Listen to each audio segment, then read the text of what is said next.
ਵਾਹਿਗੁਰੂ ਜੀ ਕਾ ਖਾਲਸਾ ਵਾਹਿਗੁਰੂ जी की फतेह। मेरा नाम सिमरनजीत कौर है और मैं आप सब ਬੱਚਿਆਂ ਨੂੰ ਗੁਰਮਟ ਆਨਲਾਈਨ ਗੁਰਮਟ ਟ੍ਰੇਨਿੰਗ ਕੈਂਪ 2020 ਦੇ ਵਿੱਚ ਆਪ ਸਭ ਜੀ ਨੂੰ ਜੀ ਆਇਆਂ ਹੋਇਆ ਆਖਦੀ ਹਾਂ, ਕਿਉਂਕਿ ਇਹ ਕੈਂਪ ਜੋ ਹੈ ਇਹ ਗੁਰੂ ਗੋਬਿੰਦ ਸਿੰਘ ਸਟੱਡੀ ਸਰਕਲ ਵੱਲੋਂ ਉਲੀਕਿਆ ਗਿਆ ਹੈ ਅਤੇ ਇਸ ਦੇ ਵਿੱਚ ਆਨਲਾਈਨ ਗੁਰਮਟ ਟ੍ਰੇਨਿੰਗ ਕੈਂਪ ਦੇ ਵਿੱਚ ਅਲੱਗ-ਅਲੱਗ ਤਰ੍ਹਾਂ ਦੇ ਲੈਕਚਰਸ ਹੋਣਗੇ, ਜਿਨ੍ਹਾਂ ਦੇ ਵਿੱਚ ਆਪ ਜੀ ਦੇ ਨਾਲ ਗੁਰਮਤ ਦੀਆਂ ਸਾਂਝਾਂ ਪਾਈਆਂ ਜਾਣਗੀਆਂ।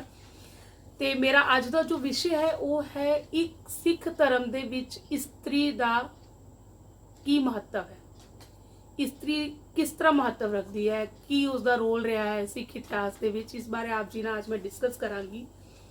ਸਭ ਤੋਂ ਪਹਿਲਾਂ ਤਾਂ ਅੱਜ ਦਾ ਜੋ ਮਾਹੌਲ ਹੈ ਬਾਹਰ ਦਾ ਕਰੋਨਾ ਵਾਇਰਸ ਦਾ ਮਾਹੌਲ ਹੈ, ਜਿਸ ਦੇ ਕਾਰਨ ਸਾਰੀ ਜਨਤਾ ਵਰਲਡ ਵਾਈਡ ਜੂਝ ਰਹੀ ਹੈ। ਆਪ ਸਭ ਜੀ ਨੂੰ ਵੀ ਬੇਨਤੀ ਹੈ ਘਰ ਦੇ ਅੰਦਰ ਰਹੋ ਅਤੇ ਇਸ ਸਮੇਂ ਨੂੰ ਅਸੀਂ ਇਸੇ ਤਰ੍ਹਾਂ ਉਪਯੋਗ ਕਰੀਏ ਅਤੇ ਗੁਰਮਤ ਦੀ ਸਾਂਝ ਬਣਾਏ ਰੱਖੀਏ। ਇਸ ਕਰਕੇ ਆਨਲਾਈਨ ਕੈਂਪ ਆਪ ਜੀ ਦੇ ਲਈ ਸ਼ੁਰੂ ਕੀਤਾ ਗਿਆ ਹੈ। ਸਿੱਖ ਧਰਮ ਦੇ ਵਿੱਚ ਇੱਕ ਇਸਤਰੀ ਦਾ ਮਹੱਤਵਪੂਰਨ ਕਿਸ ਤਰ੍ਹਾਂ ਰੋਲ ਰਿਹਾ ਹੈ ਉਸ ਦੇ ਬਾਰੇ ਮੈਂ ਆਪ ਜੀ ਨਾਲ ਡਿਸਕਸ ਕਰਨ ਜਾ ਰਹੀ ਹਾਂ। ਸਿੱਖ ਇਤਿਹਾਸ ਦੇ ਵਿੱਚ ਹਮੇਸ਼ਾ ਹੀ ਇਸਤਰੀ ਨੂੰ ਬਰਾਬਰ ਦਾ ਦਰਜਾ ਦਿੱਤਾ ਗਿਆ ਹੈ, ਉਸ ਨੂੰ ਹਮੇਸ਼ਾ ਬਰਾਬਰਤਾ ਦਾ ਦਰਜਾ ਦਿੱਤਾ ਗਿਆ ਹੈ। ਲੇਕਿਨ ਸਾਡੇ ਅੰਦਰ ਇੱਕ ਭਰਮ ਹੈ ਕਿ ਇਹ ਬਰਾਬਰ ਦਾ ਦਰਜਾ ਸਾਨੂੰ 10ਵੇਂ ਪਾਤਸ਼ਾਹ ਨੇ ਦਿੱਤਾ, ਜਦਕਿ ਇਸ ਦੀ ਸ਼ੁਰੂਆਤ ਜੋ ਹੈ ਉਹ ਗੁਰੂ ਨਾਨਕ ਪਾਤਸ਼ਾਹ ਨੇ, ਸਾਡੇ ਸਿੱਖ ਧਰਮ ਦੇ ਮੋਢੀ ਸਾਹਿਬ ਸ੍ਰੀ ਗੁਰੂ ਨਾਨਕ ਪਾਤਸ਼ਾਹ ਨੇ ਕਰ ਦਿੱਤੀ ਸੀ। ਕਦ? ਉਸ ਸਮੇਂ ਵਿੱਚ ਹੀ ਜਦ ਉਹ ਸਿੱਖੀ ਦੇ ਪ੍ਰਚਾਰ ਵਾਸਤੇ, ਸਿੱਖੀ ਦੇ ਵਾਸਤੇ ਚਾਰਾਂ ਦਿਸ਼ਾਵਾਂ ਵਿੱਚ ਘੁੰਮੇ, ਉਹਨਾਂ ਨੇ 4 ਉਦਾਸੀਆਂ ਕੀਤੀਆਂ। ਉਸ ਸਮੇਂ ਮਹਾਰਾਜ ਜੀ ਨੇ ਬਹੁਤ ਕੁਝ ਸਮਝਿਆ। ਉਹਨਾਂ ਨੇ ਅੰਦਰੋਂ ਇਹ ਮਹਿਸੂਸ ਕੀਤਾ ਕਿ ਜੋ ਇਸਤਰੀ ਹੈ ਉਸ ਨੂੰ ਬਹੁਤ ਛੋਟਾ ਦਰਜਾ ਦਿੱਤਾ ਗਿਆ, ਉਸ ਨਾਲ ਬਹੁਤ ਹੀ ਜ਼ਿਆਦਾ ਅਨਿਆਏ ਹੋ ਰਿਹਾ ਸੀ, ਉਸ ਨੂੰ ਕੁਝ ਵੀ ਨਹੀਂ ਸਮਝਿਆ ਜਾਂਦਾ ਸੀ, ਕਿਉਂਕਿ ਹਮੇਸ਼ਾ ਜੋ ਸਮਾਜ ਸੀ ਉਹ ਪੁਰਸ਼ ਪ੍ਰਧਾਨ ਦੇ ਬਣ ਕੇ ਰਹਿ ਗਿਆ ਸੀ, ਹਮੇਸ਼ਾ ਪੁਰਸ਼ ਦੀ ਚੱਲਦੀ ਸੀ। ਇਸਤਰੀ ਮਤਲਬ ਕਿ ਉਸ ਦਾ ਕੋਈ ਅਸਤਿਤਵ ਨਹੀਂ। ਉਸ ਚੀਜ਼ ਨੂੰ ਜਦੋਂ ਮਹਾਰਾਜ ਨੇ ਜਾਣਿਆ ਤੇ ਮਹਾਰਾਜ ਨੇ ਇਹ ਸੋਚ ਲਿਆ ਸੀ ਕਿ ਇਸਤਰੀ ਜੋ ਹੈ ਉਸ ਨੂੰ ਪੁਰਸ਼ ਦੇ ਬਰਾਬਰ ਖੜਾ ਕਰਨਾ ਪਏਗਾ। ਉਹਨਾਂ ਨੇ ਉਸ ਵੇਲੇ ਹੀ, ਉਹਨਾਂ ਉਦਾਸੀਆਂ ਦੇ ਦੌਰਾਨ ਹੀ ਇਸਤਰੀ ਨੂੰ ਬਰਾਬਰ ਦਾ ਦਰਜਾ ਦੇਣ ਦਾ, ਸਨਮਾਨ ਦੇਣ ਦਾ ਜੋ ਕੰਮ ਸੀ ਉਹ ਸ਼ੁਰੂ ਕਰ ਦਿੱਤਾ ਸੀ। ਉਸ ਦੀ ਸ਼ੁਰੂਆਤ ਕਿਸ ਤਰ੍ਹਾਂ ਹੋਈ, ਆਓ ਆਪ ਜੀ ਨਾਲ ਸਾਂਝ ਪਾਵਾਂ ਇੱਕ ਸਾਖੀ ਦੇ ਜ਼ਰੀਏ। ਜਦੋਂ ਮਹਾਰਾਜ ਜੀ 4 ਉਦਾਸੀਆਂ ਕਰ ਰਹੇ ਸਨ, ਉਸ ਸਮੇਂ ਇੱਕ ਬ੍ਰਾਹਮਣ ਜੋ ਸੀ ਉਹ ਮਹਾਰਾਜ ਜੀ ਨਾਲ ਉਸ ਦੀ ਮੁਲਾਕਾਤ ਹੋਈ। ਉਹ ਮਹਾਰਾਜ ਜੀ ਦੇ ਬਚਨਾਂ ਤੋਂ ਬਹੁਤ ਪ੍ਰਭਾਵਿਤ ਹੋਇਆ ਤੇ ਉਸਨੇ ਕਿਹਾ, ਮਹਾਰਾਜ ਜੀ ਮੈਂ ਆਪ ਜੀ ਨੂੰ ਆਪਣੇ ਘਰ ਭੋਜਨ ਤੇ ਆਮੰਤਰਣ ਦੇਣਾ ਚਾਹੁੰਦਾ, ਤੁਸੀਂ ਮੇਰੇ ਘਰ ਭੋਜਨ ਤੇ ਛਕਣ ਵਾਸਤੇ ਆਓ। ਤੇ ਮਹਾਰਾਜ ਜੀ ਨੇ ਉਸ ਦੀ ਇਸ ਇਨਵੀਟੇਸ਼ਨ ਨੂੰ ਸਵੀਕਾਰ ਕਰ ਲਿਆ। ਜਦੋਂ ਮਹਾਰਾਜ ਨੇ ਸਵੀਕਾਰ ਕੀਤਾ ਤਾਂ ਮਹਾਰਾਜ ਭਾਈ ਮਰਦਾਨਾ ਜੀ ਦੇ ਨਾਲ ਉਹਨਾਂ ਦੇ ਘਰ ਗਏ। ਜਦੋਂ ਮਹਾਰਾਜ ਉਹਨਾਂ ਦੇ ਘਰ ਦੇ ਅੰਦਰ ਵੜੇ ਤਾਂ ਉਹਨਾਂ ਨੇ ਦੇਖਿਆ ਕਿ ਉਹਦੀ ਜੋ ਇਸਤਰੀ ਹੈ ਉਹ ਇੱਕ ਪਾਸੇ, ਇੱਕ ਮਤਲਬ ਕਿ ਜਿੱਦਾਂ ਗਾਂ ਮੱਝ ਬੰਨੀ ਹੁੰਦੀ ਹੈ ਉਸ ਤਰ੍ਹਾਂ ਇੱਕ ਬਾਹਰ ਵਿਹੜੇ ਦੇ ਵਿੱਚ ਉਹਨੂੰ ਬਿਠਾਇਆ ਗਿਆ ਹੈ। ਤੇ ਮਹਾਰਾਜ ਜੀ ਅੰਦਰ ਗਏ। ਉਸ ਬ੍ਰਾਹਮਣ ਨੇ ਮਹਾਰਾਜ ਦੀ ਬਹੁਤ ਆਓ ਭਗਤ ਕੀਤੀ, ਬੜੀ ਸੇਵਾ ਕੀਤੀ, ਸੋਹਣਾ ਲੰਗਰ ਪਾਣੀ ਛਕਾਇਆ। ਤੇ ਜਦ ਮਹਾਰਾਜ ਜੀ ਹੱਥ ਸੁੱਚੇ ਕਰ ਲਏ, ਮਹਾਰਾਜ ਜੀ ਨੇ ਆਖਿਆ, ਬ੍ਰਾਹਮਣ ਜੀ ਇੱਕ ਗੱਲ ਦੱਸੋ। ਬ੍ਰਾਹਮਣ ਕਹਿੰਦੇ, ਹਾਂਜੀ। ਕਹਿੰਦੇ, ਭਾਈ ਤੇਰੀ ਜੋ ਔਰਤ ਹੈ ਉਸਨੇ ਲੰਗਰ ਇਤਿਆਦਿਕ ਵਰਤਾਨ ਦੇ ਵਿੱਚ ਬਣਾਉਣ ਦੇ ਵਿੱਚ ਤੇਰਾ ਸਹਿਯੋਗ ਕਿਉਂ ਨਹੀਂ ਕੀਤਾ? ਕਹਿੰਦਾ, ਮਹਾਰਾਜ ਉਸ ਸੂਤਕ ਵਿੱਚ ਹੈ। ਮਹਾਰਾਜ ਕਹਿੰਦੇ, ਸੂਤਕ ਵਿੱਚ ਹੈ? ਤਾਂ ਮਹਾਰਾਜ ਕਹਿੰਦੇ, ਇਹ ਕਿਉਂ? ਕਹਿੰਦਾ, ਮਹਾਰਾਜ ਜੀ ਇਹ ਕਿਸੇ ਚੀਜ਼ ਨੂੰ ਛੂ ਨਹੀਂ ਸਕਦੀ, ਇਹ ਕਿਸੇ ਚੀਜ਼ ਨੂੰ ਹੱਥ ਨਹੀਂ ਲਗਾ ਸਕਦੀ, ਕਿਉਂਕਿ ਇਹ ਸੂਤਕ ਵਿੱਚ ਹੈ। ਹਾਲੇ ਇਸ ਨੂੰ ਮੈਂ ਕਿਸੇ ਵੀ ਘਰ ਦੇ ਸਮਾਨ ਨੂੰ ਛੂਣ ਨਹੀਂ ਦੇ ਸਕਦਾ। ਤਾਂ ਮਹਾਰਾਜ ਜੀ ਨੇ ਉਸੇ ਵੇਲੇ ਉਸ ਬ੍ਰਾਹਮਣ ਦਾ ਭਰਮ ਤੋੜਿਆ ਤੇ ਮਹਾਰਾਜ ਜੀ ਨੇ ਆਖਿਆ, ਬ੍ਰਾਹਮਣਾ ਸੋ ਕਿਉ ਮੰਦਾ ਆਖੀਐ ਜਿਤ ਜੰਮੈ ਰਾਜਾਨ। ਜਿਹਨੇ ਇੰਨੇ ਵੱਡੇ ਫਕੀਰਾਂ ਨੂੰ, ਪੁਰਸ਼ਾਂ ਨੂੰ, ਅਵਤਾਰਾਂ ਨੂੰ ਜਨਮ ਦਿੱਤਾ, ਉਹ ਮਾਂ ਸੂਤਕ, ਉਹ ਮਾਂ ਅਛੂਤ ਕਿਵੇਂ ਹੋ ਸਕਦੀ ਹੈ? ਕਹਿੰਦਾ, ਨਹੀਂ ਮਹਾਰਾਜ ਇਹ ਅਛੂਤ ਹੈ। ਮਹਾਰਾਜ ਜੀ ਨੇ ਫਿਰ ਉਸ ਵੇਲੇ ਆਸਾ ਦੀਵਾਰ ਦੀ ਤੁਕ ਉੱਥੇ ਬੋਲੀ ਕਿ ਜਿਉਂ ਜੋ ਰੂ ਸਿਰਣਾਵਣੀ ਆਵੇ ਵਾਰੋ ਵਾਰੀ। ਸ੍ਰਿਸ਼ਟੀ ਦਾ ਨਿਯਮ ਹੈ, ਅਗਰ ਇਹ ਨਹੀਂ ਚੱਲੇਗਾ, ਇਹ ਮਾਸਿਕ ਧਰਮ ਨਹੀਂ ਚੱਲੇਗਾ ਤੇ ਕੀ ਹੋਏਗਾ? ਸ੍ਰਿਸ਼ਟੀ ਖਤਮ ਹੋ ਜਾਏਗੀ। ਇਸ ਕਰਕੇ ਇਹ ਚੱਲਣਾ ਜ਼ਰੂਰੀ ਹੈ। ਇਹ ਦੇਣ ਇਸਤਰੀ ਨੂੰ ਉਸ ਪਰਮਾਤਮਾ ਦੀ ਹੈ ਤੇ ਤੂੰ ਉਹਨੂੰ ਅਛੂਤ, ਉਹਨੂੰ ਸੂਤਕ ਕਿਵੇਂ ਕਹਿ ਸਕਦਾ? ਤੇ ਜੇ ਇਹ ਅਛੂਤ ਹੈ, ਸੂਤਕ ਹੈ, ਤੇ ਤੂੰ ਤੇ ਮੈਂ ਵੀ ਸੂਤਕ ਵੀ ਆ ਤੇ ਅਛੂਤ ਵੀ ਆ। ਤਾਂ ਕਹਿੰਦਾ, ਮਹਾਰਾਜ ਉਹ ਕਿਸ ਤਰ੍ਹਾਂ? ਮਹਾਰਾਜ ਕਹਿੰਦੇ, ਕਿਉਂਕਿ ਉਸ ਸਮੇਂ ਵਿੱਚ ਜਦੋਂ ਤੇਰੀ ਮਾਂ ਨੇ ਤੈਨੂੰ ਜਨਮ ਦਿੱਤਾ ਉਹ ਵੀ 40 ਦਿਨ ਸੂਤਕ ਵਿੱਚ ਸੀ, तू उस माँ का दुध पीता है? कहता महाराज पीता। तो महाराज कहते फिर तू भी सूतक होया ते मैं भी सूतक होया, ते चल फिर उस खून नू उस दुध नू बाहर कढ़ ताकि तू भी शुद्ध हो जाए ते मैं भी शुद्ध हो जा। ये बचन जो उसने सुने तो महाराज दे पैरों ते डिग गया ते उन्हें माफी मंगी।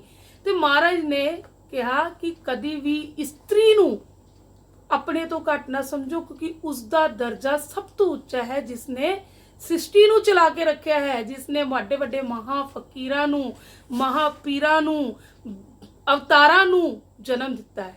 ये शुरुआत बराबरता दी जो सी ये साडे पातशाह साडे पहले पातशाह साहब श्री गुरु नानक देव जी ने इसकी शुरुआत कर दी सी। स्त्री नू सम्मान दिवाना, स्त्री नू बराबर दा दर्जा देना, उसनू हक देना, उसनू किसी भी गल तो घट ना समझना। इसे परंपरा नू अगे निभाते हुए गुरु अमरदास महाराज जी ने, गुरु अंगद देव महाराज जी ने, साडियां कई पातशाहियां ने बहुत सारे काम किए, जिहदे विचों बाल विधवा जिहड़ियां बच्चियां हो जांदियां सन उन्हां दे दुबारा विआह कराने, सती प्रथा नू खत्म करना। असी अज उन्हां बहुत चीज़ां नू नहीं जानते कि साडे जो गुरु हन उन्हां ने बहुत वड्डे वड्डे काम कीते हुए हैं। अज अगर असी सिख इतिहास नू पढ़ीए उन्होंने विचारीए तो सानू अजिहे बथेरे काम हैं जो साडे गुरुआं ने करके सानू स्त्रियां नू बराबर का दर्जा दिता, सानू महत्वता दिती, सानू योगदान दिता कि असी अज अपने आप विच भी अगर देखें तो पुरुषों तो घट नहीं है। सानू स्वयं बलिदानी बनाया। अगर बलिदान लेन दी अगर जो सिर है अगर एक पुरुष कटा सकता है युद्ध के मैदान में तो स्त्री भी कटा सकती है।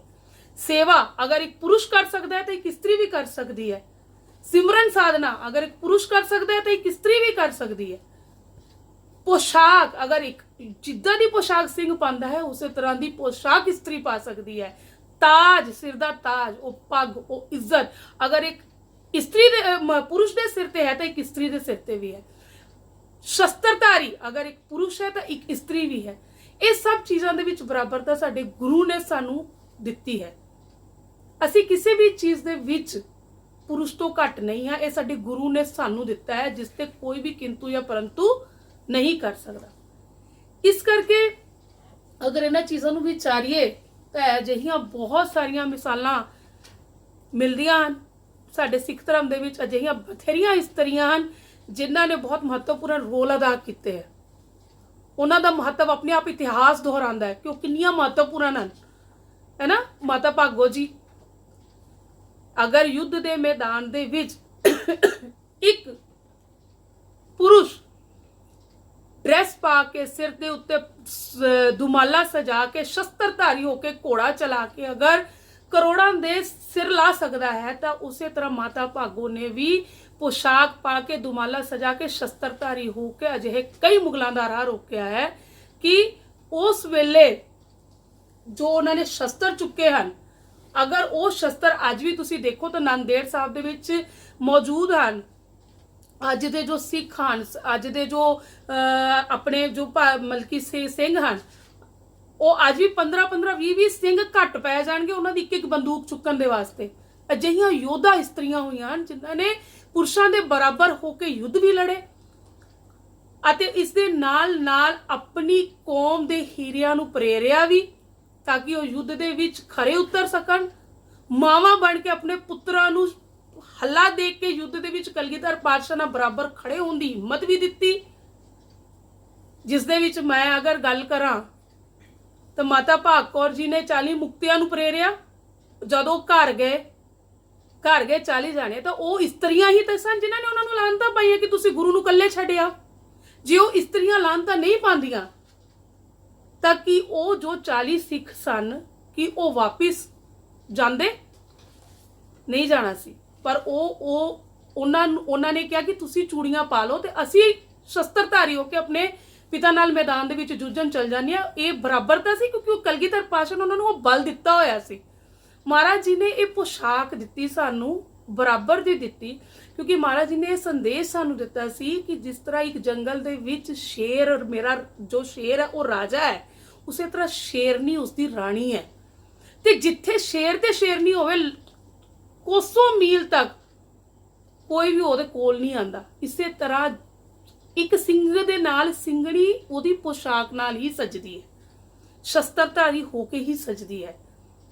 ਇਹ ਮਹੱਤਵਤਾ, ਇਹ ਪੋਸ਼ਾਕ, ਇਹ ਸਵੈ ਬਲੀਦਾਨੀ, ਇਹ ਸਾਨੂੰ ਸਾਰਾ ਕੁਝ ਜੋ ਹੈ ਇਹ ਗੁਰੂ ਪਾਤਸ਼ਾਹ ਦੀ ਦੇਣ ਹੈ।